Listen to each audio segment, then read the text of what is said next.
15 August veg खा किंवा non veg खा हे सांगण्याचा अधिकार ह्या महानगरपालिकेनं नाही, आयुक्तांना बिलकुलही नाही. लोकांनी काय करावं, काय नाही करावं, काय खावं, काय नाही करावं, काही नाही खावं हे त्यांना सांगण्याचा अधिकार नाही. आम्ही जाहीर आवाहन करतोय की ज्यांना नॉनव्हेज खायचं त्यांनी खावं.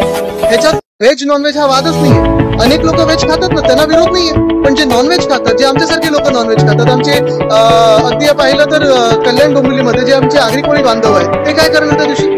आणि हे तुम्ही काय आमच्यावर व्हेजिटेरियनिज्म लादताय? आमच्या राज्यातून आमच्यावर तुम्ही लादताय कि कल्याण डोंबिवली की जो महापालिका के आयुक्त है उनको सस्पेंड किया जाए, जो भी हो, मुझे पता नहीं वो कौन है, क्योंकि वेज नॉन वेज ये मुद्दा उनका नहीं है. स्वातंत्र दिन पे हम क्या खाएं, हमारा अधिकार है, हमारा स्वातंत्र है. वो नहीं हमें बता सकते कि वेज खाए नॉन वेज खाए. हम तो बिल्कुल नॉन वेज खाएंगे, हमारे घर में खाते हैं. हमारे घर में नवरात्रि को भी हमारा जो प्रसाद होता है उसमें प्रॉन्स होते हैं, मच्छी होती है, क्योंकि ये हमारी परंपरा है, ये हमारा हिंदुत्व है. और वहाँ की जो आगरी कोळी बांधव है वो कहाँ जाएंगे? ये कोई धर्म की बात नहीं और ये कोई देश हित की बात नहीं है कि वेज नॉन वेज खाओ. जो भी खाते हो घर में क्यों उसके बात करें? आता 15 ऑगस्ट स्वातंत्र्य दिनी महानगरपालिका पुतळा काढते आणि त्या दिवशी मांस मच्छी विक्रीवरती बंदी आणली.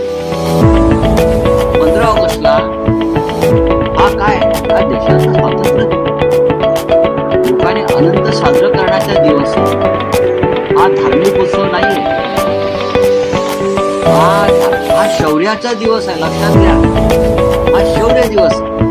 या दिवशी आम्हाला विजय प्राप्त झालेला आहे, आम्हाला स्वातंत्र्य मिळालेलं आहे. आणि ते स्वातंत्र्य नरेंद्र मोदी, अमित शहा किंवा देवेंद्र फडणवीस यांच्यामुळे मिळालेलं नाहीये.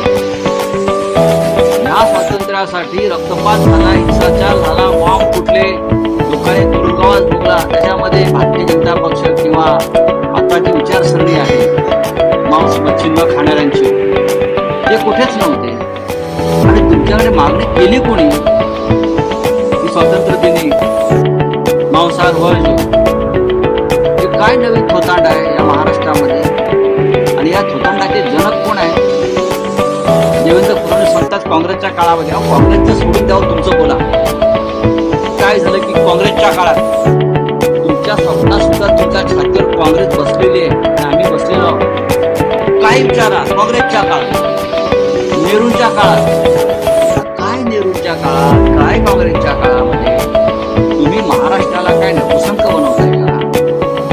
छत्रपती शिवाजी महाराज युद्धावर गेले, ते काय वरण भात तूप खाऊन त्यांचे मावळे लढत होते का? ते मांसाहारच करत होते चांगल्या प्रमाणात. पेशवे सुद्धा मांसाहार करत होते, बाजीराव पेशवे. त्याशिवाय युद्धावर लढता येत नाही. आता सीमेवर तर सैन्याला सुद्धा मांसाहार करावाच लागतो ना. वरण भात तूप पोळी खाऊन, श्रीखंड पोळी खाऊन नाही युद्ध लढताय. तुम्ही महाराष्ट्राला नपुसंक नामर्द करताय. देवेंद्र फडणवीस हे पत्र मागे घ्या. तुम्ही मराठी माणसाची संस्कार आणि संस्कृती खतम करताय. स्वातंत्र्य दिनी काय नवीनच होतं, स्वातंत्र्य दिनी मांसाहार तुम्ही नका खाऊ ना, पण तुम्ही लपून खाताय ना सगळे. आपण सगळे लपून खाता, मग लोकांवरती बंदी का लागते? प्रत्येक प्रकारची बंदी लागली जाते. बंदी बंदी, हे खाऊ नका, ते खाऊ नका, हे कपडे घालू नका, ते कपडे घालू नका, हे बोलू नका, ते बोलू नका. हा देश आहे की बंदिशाळा आहे? हा महाराष्ट्र आहे की बंदिशाळा? बंदिराष्ट्र झाले. या विरोधात सर्व मराठी माणसांना एकत्र येऊन आवाज उठवावा लागेल. 15 ऑगस्ट हा धार्मिक सण नाही, हा विजय दिवस, विजय उत्सव मनवण्याचा दिवस आहे. पण भारतीय जनता पक्ष प्रत्येकाला धार्मिक स्वरूप देत आहे. तुमचं तुम्ही बघावं, तुम्ही त्या श्रीखंडपुरीच्या पार्ट्या, तुम्ही त्या पुरणपोळ्या. जे सरकार कामाख्या देवीच्या मंदिरात रेडे कापून जन्माला आले, त्यातल्या काही लोकांनी रेड्याचा मांस प्रसाद म्हणून खाल्लाय. मला माहिती आहे, मी तिथे होतो. नंतर हे सरकार फडणवीसांचे गुवाहाटीला रेडे कापून, बकरे कोंबड्या कापून, बदकं कापून तिथे, हे मी जबाबदारीनं बोलतोय. त्या सरकारला मांस मच्छीचा तिटकारा यावा याचं मला आश्चर्य वाटतंय. नवीन नवीन घडामोडी पाहण्यासाठी आजच आम्ही मुंबईकर 24 तासला लाईक करा, सबस्क्राईब करा आणि अपडेट रहा.